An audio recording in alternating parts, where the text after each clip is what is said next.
My name's Michael Lowe and I'm one of the farm managers. Me and Tanya, we joint manage the farm. This is our house here, the Tor Cottage. We've been on the farm it'll be 8 years this Halloween. We're here to look after the land, the buildings, the animals and the people and activities. The people who come and volunteer here, come and stay here and maybe come up from town for different activities. We currently have 2 pigs, black pudding and pumpkin pie, which we've had for about a year now. We're going to keep them this summer and then send them off for sausages after the summer.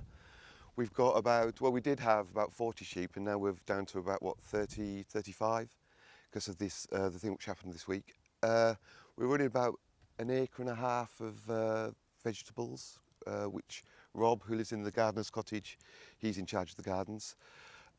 We have a huge willow garden here, which during the winter, we'll chop all the willow back, and we've been selling bundles of willow to people so they can plant their own willow fences. We also have some horses, which are in the field over here, 2 Shetlands and a cob. We also have some chickens, which we're running in the gardens at the moment to eat all the slugs and all the insects which can damage the crops. So we've got quite a few, and of course all the human animals around. We've got about, 7 volunteers staying on the farm to help in the gardens and help with the general farm work. A lot of people are experiencing the countryside for the first time. Lots of children have never seen stars, have never sat around a fire, have never stroked a sheep or a pig or a horse. So there's a lot of penny dropping that goes on, people kind of recognising, oh, that's where that kind of food comes from, and oh, I didn't know that they grew on trees, and I thought it all came wrapped up in plastic. So it's really interesting to watch people learning by doing rather than learning from a book. So it's a real place of discovery. Most of the fields are pasture, but we've got 2 orchards as well, but we also graze the sheep in the orchards as well. We're in a process of converting the farm to sheep and apples, so every year we're building a new orchard, planting a new orchard on the farm. So there's this idea of turning the farm into an orchard. I'm Robert and I live here. I've lived here for about 5 years. I run the gardens, the vegetable gardens on the farm. I run them on behalf of Paddington Farm Trust. I'm Hagbard. I've been coming to the farm for probably the last 3 or 4 years to some gatherings that happen here. And then I approached Tanya and Michael about the possibility of living here from the end of February. And then have become part of the team that helps out as volunteers in the garden and here in the polytunnels. So we're planting, we're weeding, we're cropping, all sorts of different things. I absolutely love the ethos of the farm and what it's doing for people, children and adults in inner cities, allowing them to come here and experience being on a farm, seeing animals, seeing plants, etc., etc. And in terms of what it's done for me, it's been a fantastic opportunity to learn about permaculture, to be part of a community for a period of time, and just be here, part of the land, part of the team, etc., which I've really enjoyed doing. My name is Didi, and I came here through the festival. Actually, I came to the festival last month, and we were up at the Glastonbury tour, and we found out there was a farm not so far away. So my brother kind of pushed for us to come here because we wanted to volunteer on an organic farm, and we also wanted to be in Glastonbury. So this was a great opportunity. So I'm from Japan. My name is Fusako.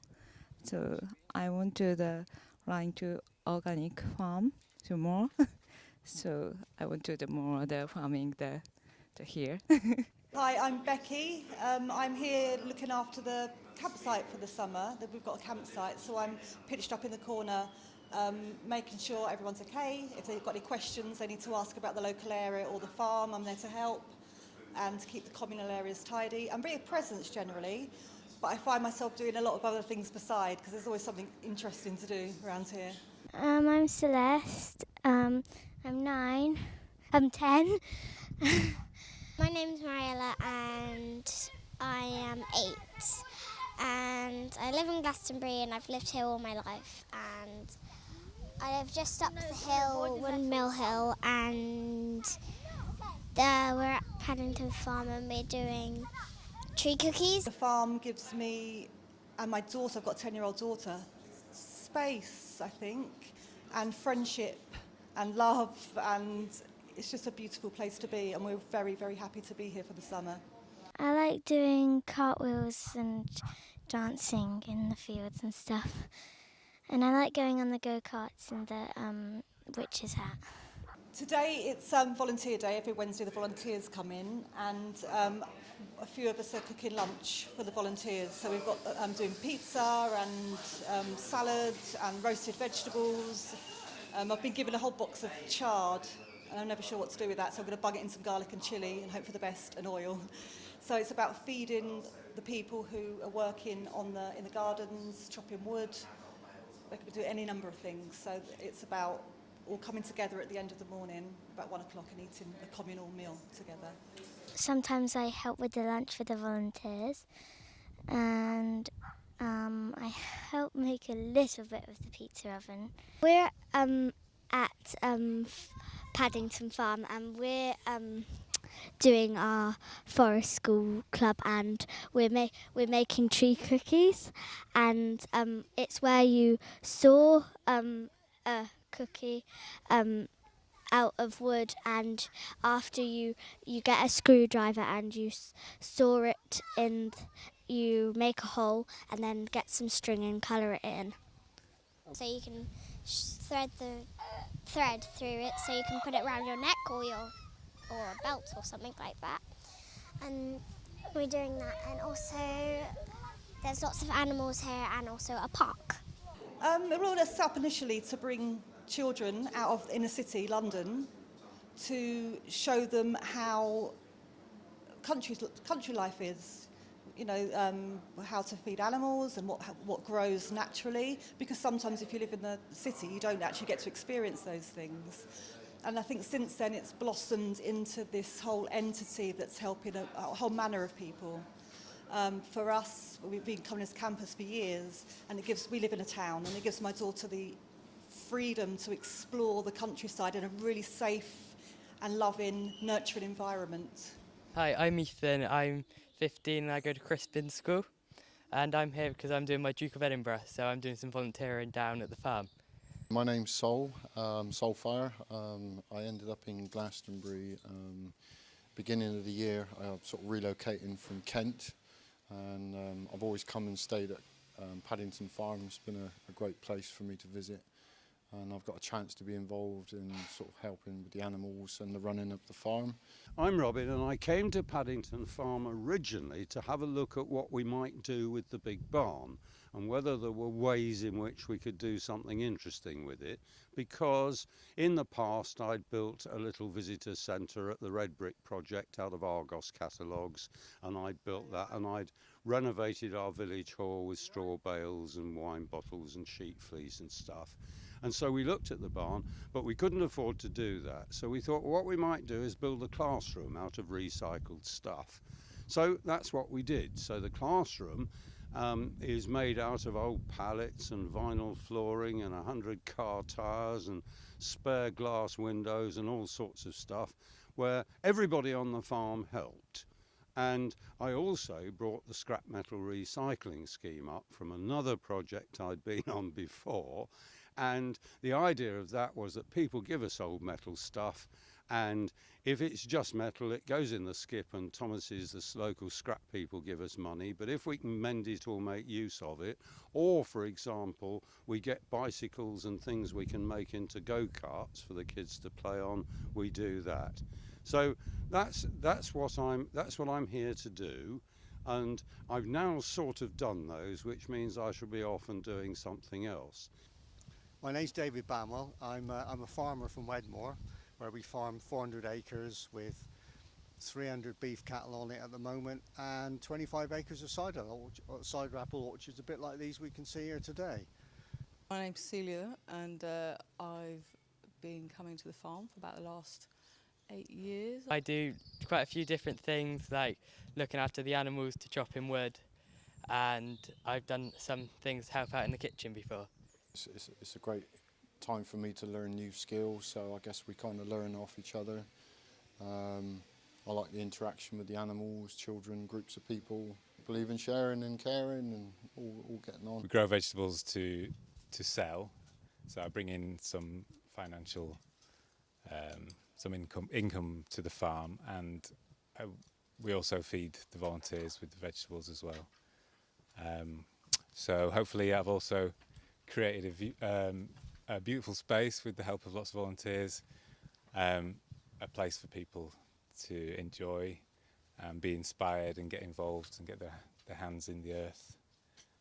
Yeah, I think it's a very beneficial place, the garden, for a lot of people. Yesterday we were cutting wood, making a roof for a water tap, and today is in the garden. But the main thing is for us is to come and learn on how to grow your own food and how to be useful in the garden, really. So England, it has very good nature, place, and weather. It's lovely. I heard Rob say earlier it's about getting people back to the land, and that's what we really want to do, really. Get back to the land, learn how to grow, and be as self-sustainable and self-sufficient as possible. The remit is basically to provide a rural farm experience for urban children and disadvantaged groups. It also has a myriad of other purposes. It benefits so many people who come to the farm, and whether they be the holiday makers or local volunteers or local forest school participants. I think just getting people back in touch with the land is, what it comes down to here. I've been wood carving for quite a few years of my life, and I needed somewhere to work for a little while. So I've been working in this barn for exchange for making all the signs for the farm, and there's over 50 of them, I think, by the time we finished. There's still a few more to go, and so I've essentially cut them out of pieces of wood and then inlay glitter into them so people can see it in the dark in the winter. And so yeah, they're all over the farm, and it's been really lovely getting the feedback from that, because they've worked quite well, really, I think. My expertise is on the farming side, and just to help the farm out with how it's like to go forward in terms of livestock and orchards. What Paddington Farm has done for me is that it's given me an opportunity to build a fabulous project and allowed me to do it, and do it in the best location on the planet. And what I hope Paddington Farm's got is a nice classroom that they can use for all sorts of different things. It isn't really a classroom, it's a classroom, playroom, art room, practice room, project room, lying down room, yoga room, party room, whatever they want to do with it. The purpose of the farm, I think basically is for children and adults who live in the city to come and enjoy sort of the country way of life, interacting with the animals, learning new skills. For the children, there's lots of space, lots of freedom to express themselves. Again, for them to learn new skills, build their trust, and things like that. It's good for the kids as well as for the adults. Today I've just come over to look at a couple of trees. We've got one here we might have to prop up and have a good look around the orchard and see what the crop's like. And we've also had a bit of a disaster with the sheep, so we're just here to have a look and see how we can how that can go forward. So yeah, now I'm just making some work in exchange for doing some more signs. I'm about to do a big map of the farm, because people don't really know where they are when they get here and where everything is. So Michael and I have been sort of, I'm just doing all the plans for it now, so we're, you are here sort of thing. I think the purpose really is to make a place where people from London or people who've never been out in the countryside can come and look at a fantastic place, which is, as we can say today, is sunny and nice bit of air and fresh air, and just that people can see that this is something where countryside meets city, if you like, and you can appreciate both. This year we're celebrating the farm's 30th anniversary, so I would certainly like to think that we're setting up for the next 30 years. And the fact that people do come generation after generation leads us to think that there is going to be this sense of continuity and that other people will take this place forward in the way that we've sort of picked it up and run with it. I would like to think that some of the children that come to the farm now may have an interest in the future and bring their own children and perhaps their grandchildren, and like some of the play workers here who came here when they were children, and now they're trained play workers and they're bringing children themselves. So that is a really good feeling that there is a sense of the onward path of this place and that it serves a particular group of people who really deserve to come here and enjoy it. I love the job. It's the best job I've ever done. It's a job which is very creative. You've got to be creative all the time to be thinking your way out of issues. The farm has a limited budget, which means that we always have to be thinking about how to do things on the cheap, which is a challenge in itself. But I actually really like that part of the job, you know, trying to think our way out of issues and problems and things. The main purpose of Paddington Farm Trust is to keep a pathway open between the urban world and the rural world so that the two don't become too far away from each other. And by having this kind of channel so that people can come out of the city and experience this, get comfortable with it, have some new experiences, so that hopefully when they grow up they won't be afraid of the countryside. They won't feel like it's a big scary place full of spiders and mud. So the purpose is to give people the skills to come and explore the country they live in.